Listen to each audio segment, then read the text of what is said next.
And now I will start the webinar.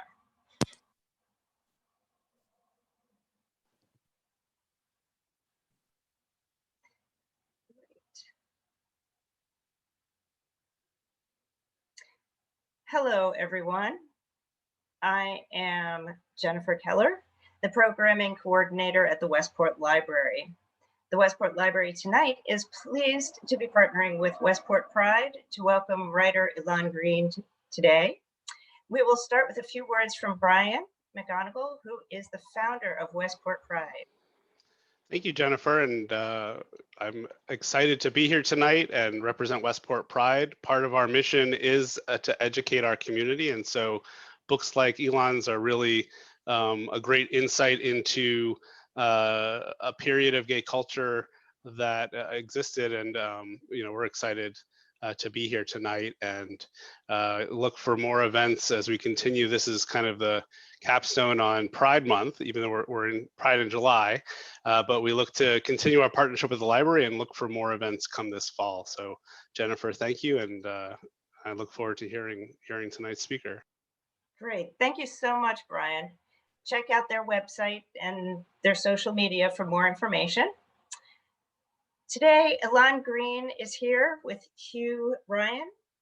Elon is the editor at Longform and has written for the New York Times Magazine, The Atlantic, The New Yorker, to name just a few publications. He contributed to the anthology Unspeakable Acts, True Tales of Crime, Murder, Deceit, and Obsession. He'll be talking about this first book, Last Call, with Hugh Ryan, who is a writer and a curator. His first book, When Brooklyn Was Queer, won a New York City Book Award and was a New York Times Editor's Choice.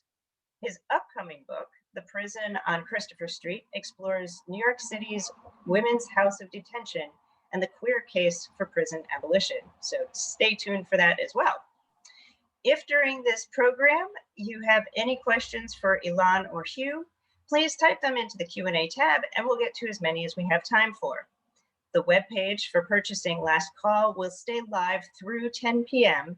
in case you'd like to buy a book plate signed copy after the event. So without any further ado, Elon and Hugh, take it away. Thank you, Jennifer. Elon, I just want to say first off, thank you for inviting me to do this with you. I'm really, it was really exciting to read your book because I grew up in and around New York City in the 90s, a little bit after the events in the book. But in 1995 is when I started going to the gay clubs all along the West Side Highway. I went to Tunnel and Twilo and Limelight and Roxy and all of these places where I was underage, sneaking in, staying out all night, sleeping in Grand Central Station. And you would hear these rumors, these whispers, these stories about things that had happened. Never was there any specifics, really. This place maybe was dangerous. Don't go home with someone like this. These are ways to know if you're safe or if you're not safe. One of my favorite clubs actually had an entrance that was specific for gay people, and you got a stamp so you could go through the whole club, but straight people had to keep to a separate side. Which one was that? That was actually at Limelight on a party called Curfew. I was going to ask you about the Limelight because that more than almost any other place I wrote about in the book, I actually would have loved to go. It just sounded incredible. It was a wild scene. I definitely was too young to be there when I was there, but it was really amazing and scary. I mean, that's the thing. As a kid, particularly pre-internet, you hear rumors, and at that time, there was gay bashing everywhere and AIDS stories everywhere, and it just felt scary and fraught. And to some degree, those feelings never went away. Like, that part of my life still has all of that to it because I was never able to untangle all of this. So reading your book actually started to bring some of that back and untangle it at the same time. I felt like some of these whispers and these stories that I was getting told actually got pulled together into a narrative, and it took away some of the power and the fear. So that was what I wanted to say, just starting off. The book really did bring me right back to that moment, which for me, any piece of history that can connect me to my own history and feel real and feel like you got the story right is an incredible work. And so I just was so impressed with that. I know some people here probably have not yet read the book, and now I should stop just gushing on it and give you a moment to actually give the 5-minute overview of the story so that everyone here will rush out and buy it when we're done. Yeah, so thank you for this, Hugh. Last Call is about the murders of 4 men who were presumed to be gay in Manhattan in the early 90s, from 1991 to 1993, and they were picked up in and around a couple of piano bars in Manhattan. And they were not solved, the cases were not solved for a decade. And the book is not just about the murders and the investigations, but it's really driven by the lives of the men, both the lives they were living at the time, but their early years, the culture that they grew up in, whether it be Philadelphia, Boston, Youngstown, and hanging around the back of the entire story is the greatest killer of them all, the AIDS epidemic, because I think there are many reasons that people don't know about the case, but I suspect the biggest reason is because the deaths of 4 men in 3 years was nothing compared to what was going on. I think that there were 11,000 diagnoses of AIDS in like 1991 or 1990, which is when these killings began. So there was a lot of death. In 1990, that was the peak of the homicide rate in New York City. I'm quite sure the number was 2,245. And that's unimaginable. Yeah. Now. You hear people talking about escalating, crime rates now, and it's nowhere near that. Yeah, I find it a little hard to take it seriously. Yeah. I want to go back to something you said at the beginning of this. I was really interested in the choice that you made and the way that you structured the story, who you focused on. I think the true crime stories can often just be whodunits, figuring out. And that's not at all the tack you take, and I really appreciate it. And I wonder if you could say a little bit more about how you decided to focus so much on the men whose lives were ended in this story and not the man who ended those lives. Yeah, I mean, there were a lot of reasons. I mean, first of all, I suspect all of us write the books that we want to read, and try to avoid the pitfalls of the books that we don't like. And I have become increasingly disenchanted with the most common tropes in the true crime genre, which is a genre that until recently has really been law enforcement driven, the A, B, and the C of the investigation, and maybe there's a sketch or two of the victim in passing, but the victims are not prioritized. Generally, it's the personalities of the detectives or the medical examiners or what have you. But also, and I had never read a work of true crime, or however you want to characterize my book. I had never read any book that was narratively driven by the lives of the victims.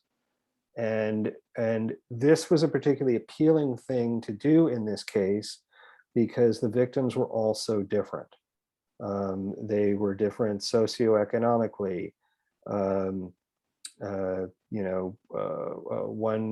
grew up in Youngstown, another grew up in Pennsylvania, another was from Puerto Rico, South Boston. They were different ages, they went to different bars. And it seemed to me, especially because like one was HIV positive, another had been thrown out of the military, some were closeted, some were not. It seemed to me that I could in writing about these four men and others, cover a large swath of what it meant to be gay in those years. And also they were part of a generation of men who, probably the last of generation of men who truly had to live, I hate the term double lives. What I say instead of double lives is they were living lives they did not want and could not, live. And I think that I don't know if you'll agree with this, but I tend to think, at least in my readings, it's a forgotten generation. And I don't know why, but I think, I mean, I do think that you're writing into above and beyond their generation in general. I do think the 90s kind of fall into this really interesting place historically where it's right at the birth of the internet, So the folks who are interested in preserving things that are pre-digital or not easily accessible don't think of the 90s as a place to go. They start with the 80s. But the stuff that was being produced in the 90s was mostly still being produced, in paper and on film and on television, and did not get digitized natively. And so there's this like a kind of hole, it feels like, that the 90s have somewhat fallen into, where we just haven't they're not viewed as historical enough to do a lot of work like what you did on this, but they're also not near enough that we actually have the access to them that we think that we do. So I think that's separate from the generation. Yeah, I mean, the interesting thing is that from a reporting perspective, the years 91 to 93 were a dream because they happened long ago enough that there were still a lot of people alive. And they were willing to talk about it because it had been so long. But it was recent enough that there was still a great deal of documentation. And of course, none of it was on the web. But that's actually good, because I don't think people have grappled yet with how little of what's on the web is going to ever be preserved. So for the moment, the early 90s are really a gold mine. Yeah, and I think they're one that's been really underexplored. I think that we're just starting, and you see it in film and television too. We're just starting to get period pieces set in the 90s. All of this stuff, I think, is really available to be written about. And I think, again, because of it's pre-digital, I think a lot of this history is very different from the way that we live today in ways that are subtle as well as profound. But let's get into that. How did you find this information? You said it was a gold mine. Like, how did you, from the very beginning, like, how did the case first come across your radar? And then how did you start the process of investigating it? So, the first was just reading about it, and I think it was a 1994 issue of The Advocate, which was then a wonderful paper. And it was a cover story about anti-gay violence. And like halfway through, there were 3 paragraphs on this cold case. It had been unsolved for about a year. And the reporter described in the gruesomeness of the murders, but then did a quick 3-paragraph sketch of the victims. And it had the elements were terribly gruesome deaths. I mean, dismemberment, disarticulation. These men were, you had a banker, a man who worked for a computer company, and so on, and then it was New York, it was Manhattan, and I thought, okay, like, first of all, what is this case? Like, has it been solved? And quick Google search, I figured out what it was. And then I was befuddled, because although I am by no means like an encyclopedia of true crime, I thought that I would have at least heard of this, because it had all these elements, and it was just on the cusp chronologically of like Sex and the City. Like, it wasn't undiscovered period in the city's history. And then I texted my friend Sarah Weinman, who writes the mystery column now for the New York Times Book Review, and she is sort of the expert on true crime. And I asked her if she was familiar with the case, and she said no. And so I immediately called my agent, and he gave me the go ahead. And the first thing that I did was, didn't take long to sort of read a bunch of stuff. But the first thing I did that really yielded a lot of results was get the retired court stenographer on the phone. And, she began sending me chunks of the trial. And, as soon as I started learning the details, it was obvious that it was too big for a story, and it had to be a book. But it was really the lives of the men that really captured my imagination. I think that so shines through. I mean, your sort of love of humanity. I read another interview with you while I was preparing for this, where you said something about, how could I not be fascinated by this? It's the life of, a closeted young man in Youngstown, Ohio in the 50s and 60s. And I thought to myself, wow, this is someone who really loves life, loves people, because I think a lot of people would look at that and say, oh, a closeted guy in Youngstown, I don't give a shit. And I think that your love for the people and life itself kind of shines through all of this. So I was wondering, given that, how do you balance once you start doing this research? Obviously, you're getting into some really like traumatic stuff, and you're going to be talking to people who were involved in one way or another. They were related, they were friends. How do you do that and do it carefully? Well, as far as the approach, I rarely called someone up and said, "Can I talk to you?" My approach tended to be more passive, like, "Hey, I'm not calling for an interview. I just want to let you know I'm doing this book. And, you might be mentioned. If you want to talk to me, great. If not, I understand." Some people were, wanted to cooperate right off the bat. And that was a lot of the detectives, because, this case was important to them, and they sort of wondered why nobody had cared about the case. So they were pretty eager to talk. And most people were. But as to how, I think what you're asking is, how did I deal with this, like, emotionally and psychologically? It's interesting. It really wasn't actually that hard, because despite the unrelenting bleakness of the subject matter, every day, pretty much for like 2.5 years, I got to get up and talk to incredible people. I mean, because I interview people again and again, and I got to talk to directors of the Anti-Violence Project, and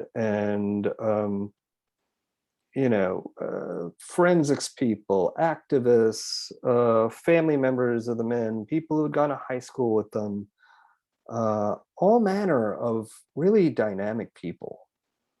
And, and it was all in the service of fleshing out the lives of people who otherwise would be pretty much forgotten. And what a privilege that is, right? So it never really weighed me down. There were 2 times during the whole process where I basically thought, I don't want to write this. And that was, first, it was when I was writing, I don't care about spoilers, so I'm just going to tell you, I was writing the scene where the murderer meets the 4th victim in a bar at the Five Oaks down in the West Village. And that was an awfully hard scene to write, because that was the first time I really had to write about the murderer. And I wrote the book chronologically. So by then I had lived with all these people for a long time. And here I am having to effectively write, like actually write about, his downfall. And that was really hard, particularly because in the case of Michael, I knew more about him than I knew about anybody, because I had talked to his sister and coworkers and high school classmates and all these people. He was very, they were all very real to me at that point, but Michael perhaps more so than any of them. And also because he was a guy who was very comfortable with himself in a lot of ways, and that like people remembered that. And then the other time where and I held off on writing this till like the very last second, was actually the acknowledgments of the book, because at the very end of the acknowledgments I wrote about my writing partner, Lyra McKee. She was I'm sure you are familiar with her. She was a lesbian investigative journalist in Belfast in Northern Ireland, and we were writing partners because our books were due at the same time. And it was like a mutual admiration society a bit. And even though we lived very far from each other, we would get on I think it was WhatsApp, and critique each other's chapters. And when she had my chapter 5, I think I had her chapter 2, she was covering an incident with an offshoot IRA faction and police, and she was shot to death. And it was just a tremendous loss. And it was bad enough to be working on a book that was about the murder of queer people, and here it was hitting home in a way that I still haven't quite reckoned with, because when somebody is taken at the age of, God, what was she, like 27? Like, how do you process that, if ever? That actually, I think, sort of in a certain way, opens up a second side to that question I was just asking. So we talked a little bit about how you handled the trauma of writing this and the pain and going into these interviews, but what about the people who were in your position to Lyra in terms of to these victims? How did you go into these conversations? I work with a lot of writing students, and oftentimes the scariest thing for them in doing any kind of nonfiction writing is having to talk to someone. That the interview themselves often scares them, particularly when it gets to be something that's a really weighty or fraught topic. They don't know how to start the conversations. They don't know how to take care of that other person through the conversation. They're not sure if it's going to be cathartic for them or re-traumatizing. And I wonder how you balance those in asking what are obviously some really difficult questions. So the last time I talked to a journalism class, because they also were interested in the trauma question. And what I said was, you're going to traumatize them. That's not in question. So it's your responsibility to traumatize them as little as possible. And obviously the way you do that differs from person to person, because everyone you talk to knows, is coming to it with different levels of knowledge of what has happened, and it is never your responsibility to tell them everything. There's plenty of things they don't need to, they can go to their grave not knowing.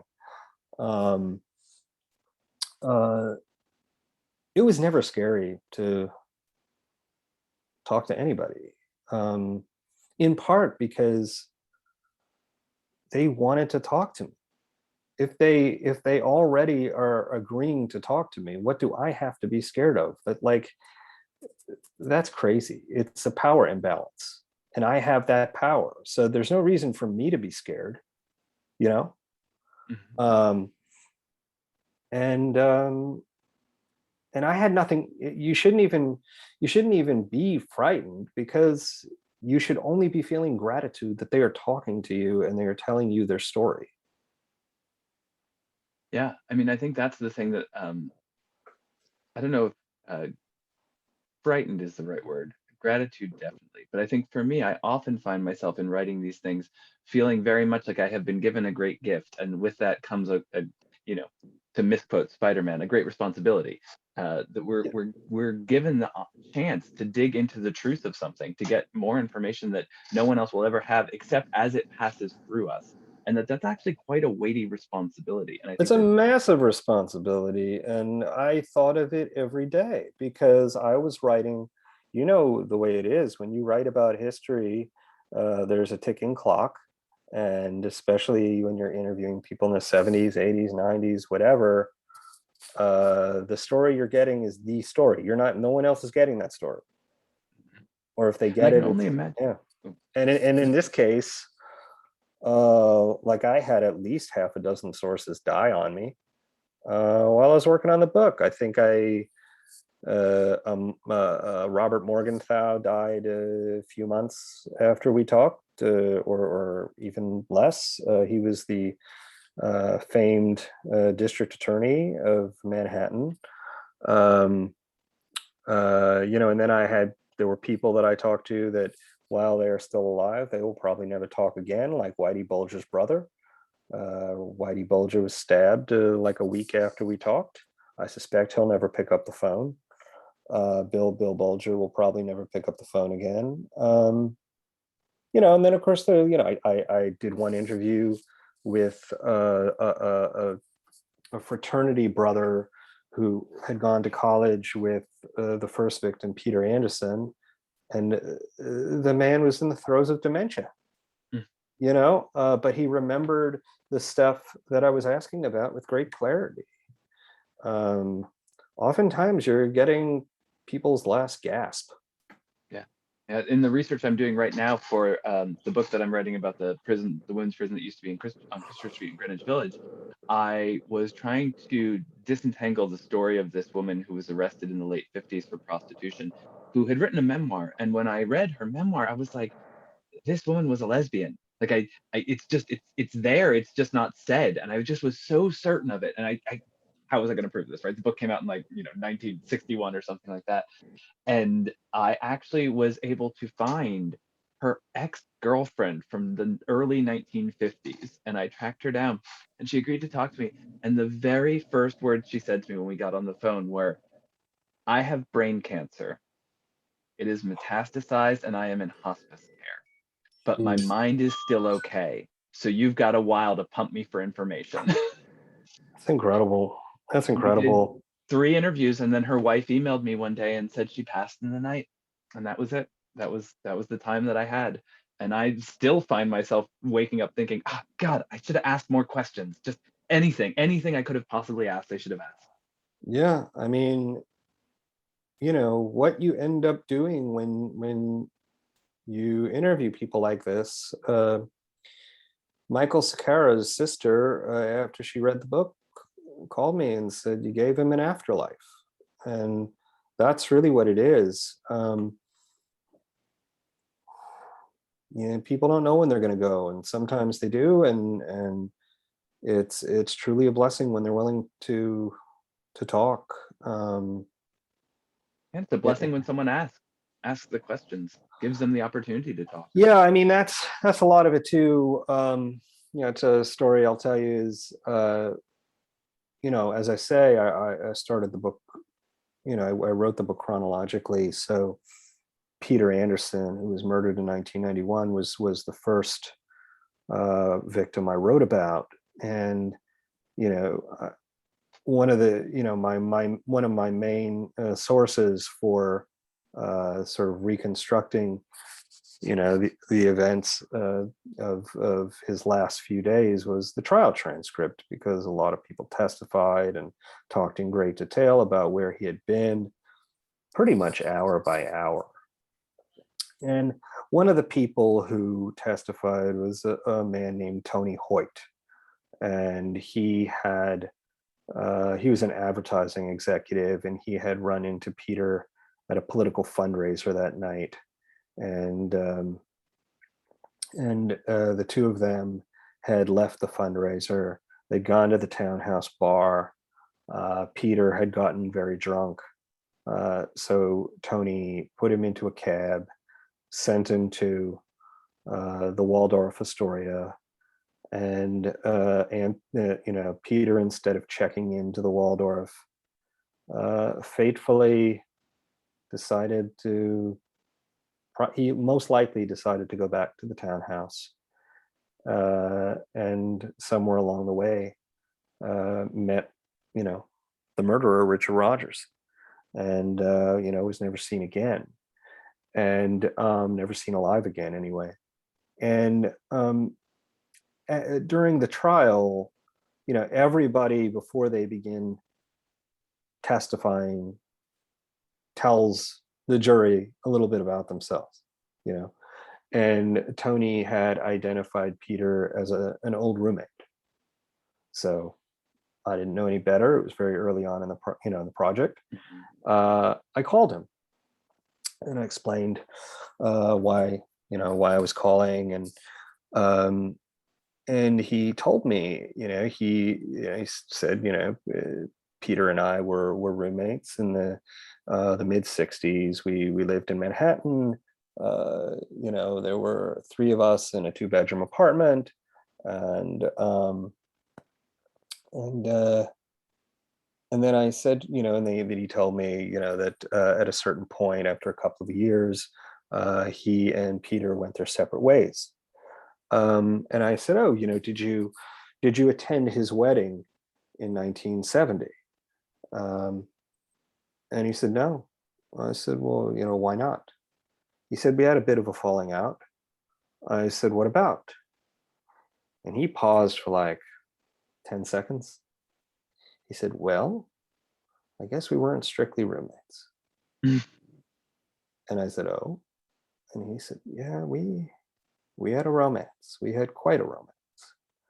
And then he proceeded to tell me this story. They were each other's first loves. And I had just sort of accidentally stumbled on that. And that was, that really changed the course of the book, because that said to me, oh, I can really, if I try hard enough, maybe I can really get at who these guys were, like when they were happiest, when they were closest to who they really wanted to be. And yeah, that was an incredible interview. Wow. And I wonder, I mean, I don't want to project, so I guess I should ask this as a question, but it seems like that might have been very freeing or cathartic for him to get to say those things.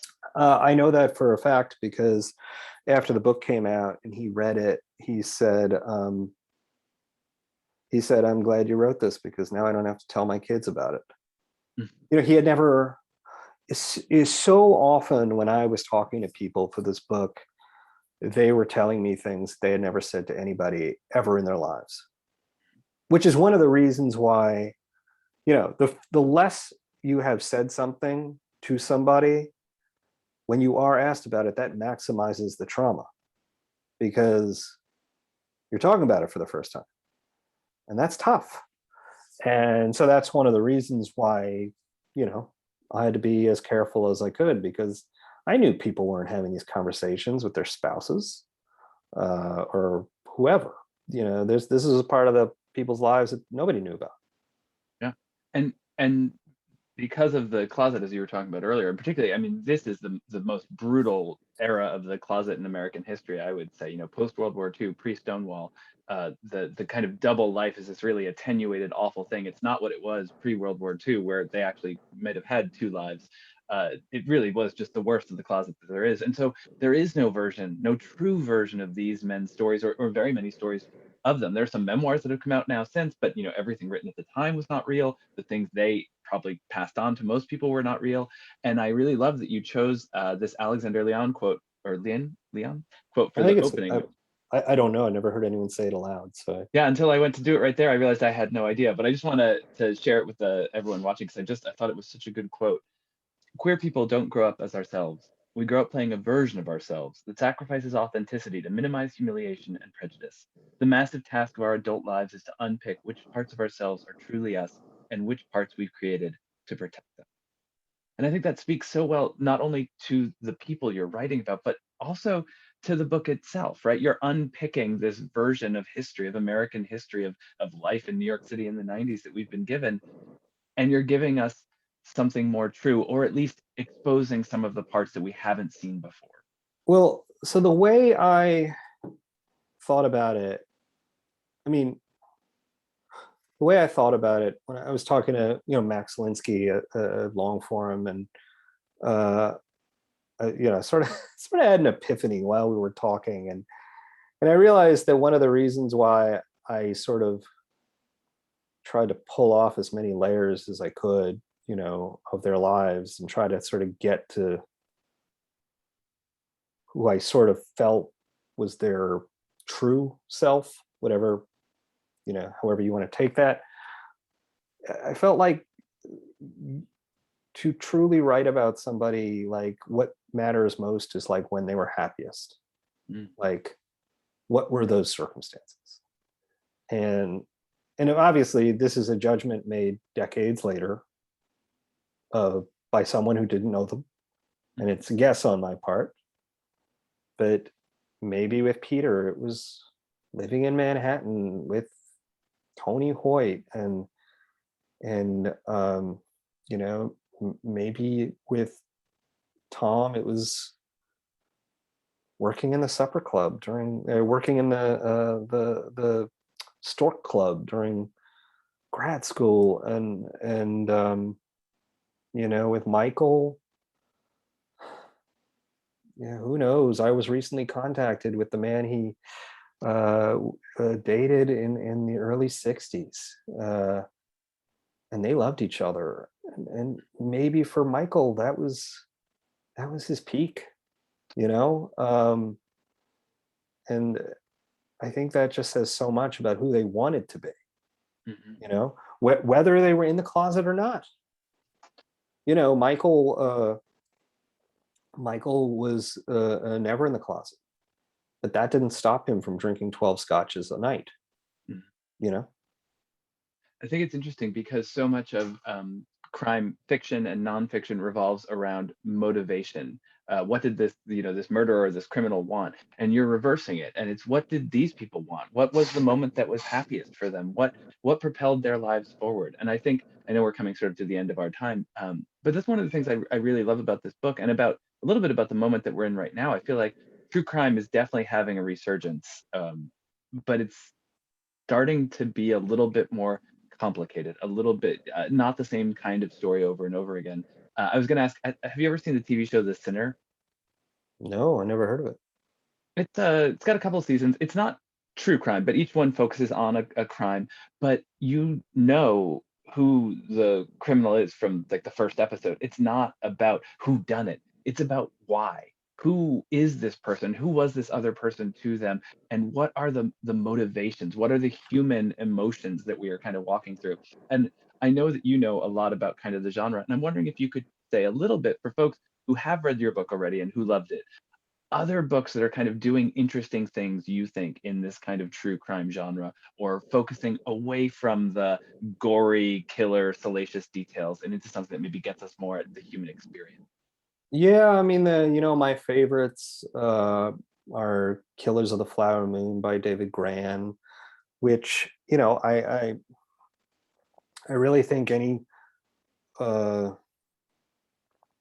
great work of, for me, the value of the genre is that if it's done right, it's a work of history, and the crimes are simply a crutch to allow you to write about what's going on around all of that. And David's book, David Gran's book is extraordinary, because what sticks with you when you're finished with it are the victims who were Osage Native Americans and the life of the Osage, who at the time of the events in the book were the richest people in the country. And it's an extraordinary, I wouldn't even call it a recreation of, I would call it a resuscitation. I mean, amazing. And I think that's what the genre can be and should be.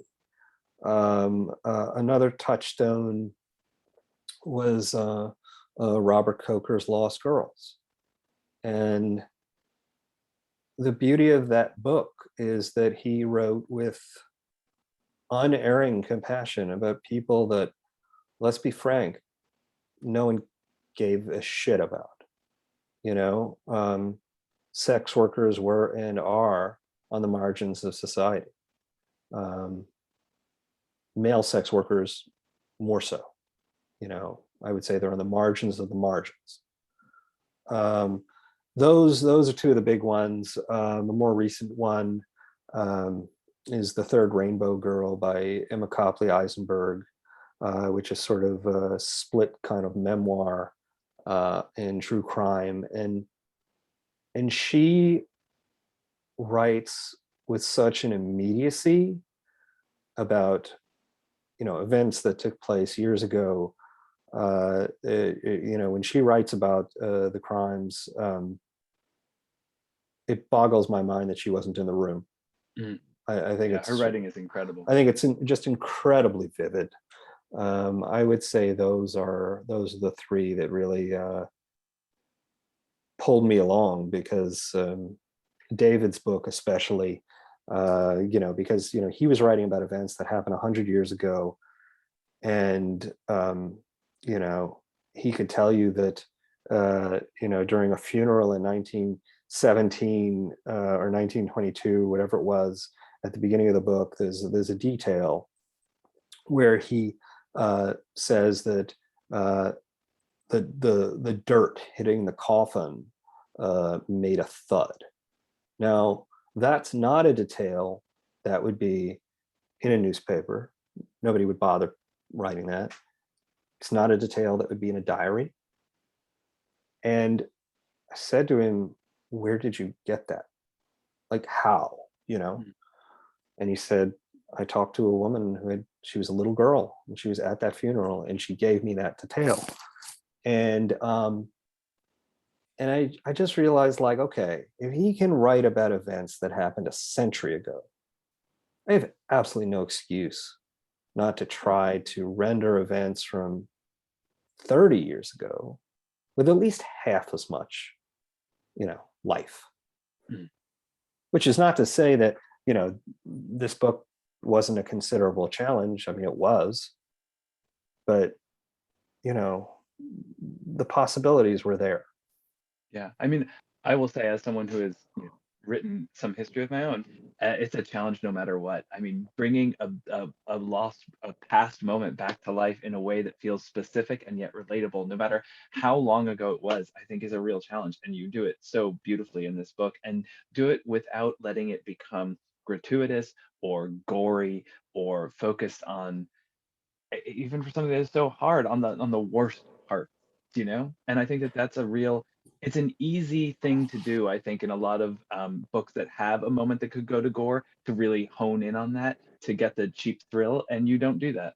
I think a lot of it, and I think a lot of why, you know, to the degree that I was successful, you know, rendering those locations and the period and the music and whatever, it was because I wanted to be in all those places, like all of them, except for maybe like the mine shaft, but like, or the Savoy. But you know, I tried to be as exacting and as vivid as I could, because I really wanted like that vicarious experience of being there.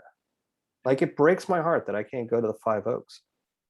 I loved the description of that, and I loved, you know, the townhouse I'm familiar with, and so that one I was like, oh, I know this exactly. Although anyway, unimportant story. but you really did capture it. It was really. I was lucky, you know. I talked to the owner, the former owner, and he drew up a little crude blueprint. So I knew exactly where the seats were and the kitchen, and you know, it was nice to be able to. And it's not a very, you know, as far as photographs, wasn't a very well documented. It's not like the townhouse or Julius or places like that. They just, this is a place that just sort of like it was there and then it was gone and it wasn't really mourned. So much of gay history, especially the institutions, they briefly appear and then disappear. Yeah, I mean, that was true certainly of, I write about a piano bar in Philadelphia called the Blue Parrot. And the Blue Parrot was only in business, it was like less than 10 years. And in Philly? Yes. Oh, there was a Blue Parrot in New York too. Yeah, and it just wasn't there that long. And I was very lucky that, you know, there was court testimony from like one of the bartenders and the managers. I was lucky that the advocate had done very good work on that particular case, but also the infernal Twitter came in handy, because one day I tweeted, you know, are there any regulars? Are there anyone out there that was a regular at the Blue Parrot like circa 1990? And lo and behold, there were. You know, and so I got some real, you know, firsthand details and the, you know, the descriptions of, you know, crowding around the piano and you know, listening to the music. And but you know, otherwise I don't know how that history gets preserved. I mean, this is it. This is the work of it. This is the, I think, the work of preserving the everyday, the kind of prosaic history, you know, the stuff that maybe isn't going to enter into a history book. Like even if this case enters into the history book, the experience of going to Five Oaks is not. And that's what a book like this captures. That's what this kind of history, separate from textbook history, really, that's what makes it sing. And that's why people read it. And that's why I think people in this audience are going to love your book. Before we hand it over to the library for any questions they've got, is there anything else you'd like to, any upcoming projects or anything you want people to know about on your horizon, or is it your whole life this book right now? You know, it's either the answer is either nothing or stuff I can't talk about. Well, excellent. This has been really a wonderful conversation. I'm going to hand this back over to Jennifer in case we have any other comments or questions, but I just want to say, both person to person, writer to writer, and historian to historian, I really respect what you've done here, and it was a true pleasure getting to talk to you about it. Thanks, Hugh. I appreciate it. Thank you both. I have actually read the book. I will let everybody know that one. And I too really appreciated the fact that we got to know the victims almost much more in detail than the murderer. Because I feel like the other true crime, it's all based, you know, like everybody's just looking at who done it as opposed to who didn't make it. So I do appreciate that. Thank you, Elon. So one of the questions that Westport audiences often ask is, what is your process? Do you wake up at 4 o'clock in the morning and write your book and then go into your regular workday, or do you just shut out everybody else and write whenever?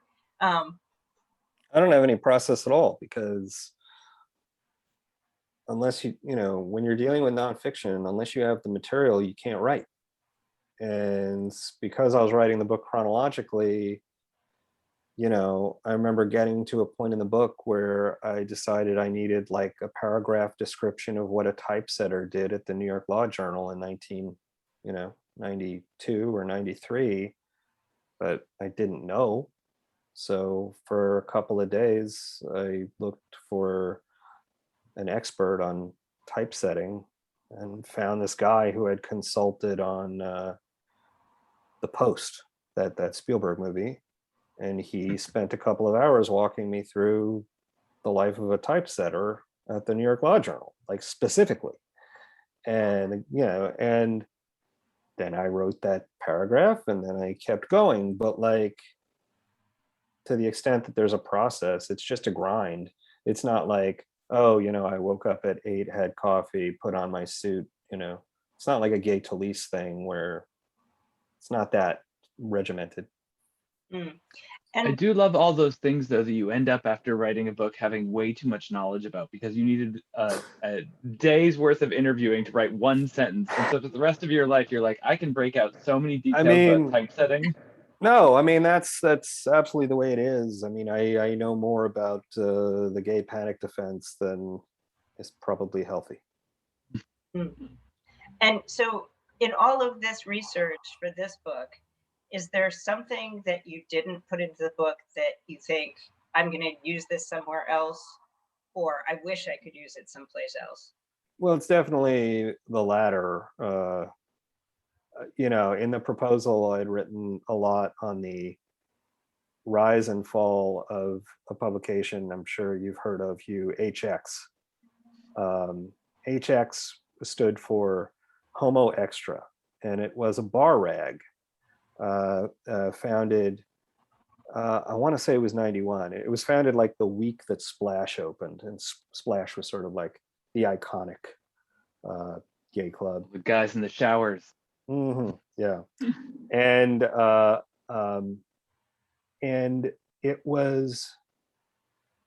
it's hard to overstate actually how integral it was to people, especially in the early mid 90s, because it told people, I mean, it sounds simple, it was basically a listing of what was going on in New York City on any given week. But like at the time, a lot of that information was out of date and wrong. And the guys who founded HX, as they said to me, we treated it like the New Yorker. It was fact checked. The writing was wonderful, and it's very funny, and it was a really interesting history. And I tried really hard to find a place to put that in the book, and I just couldn't. I would pick up copies of HX and Next every week on 8th Avenue in Chelsea outside of the Big Cup, because that was the only way you'd know what was going on. Plus, they also had photos of people at the parties, so you could Yeah, I mean, and the publication made millions because it was subsidized by pharmaceutical companies who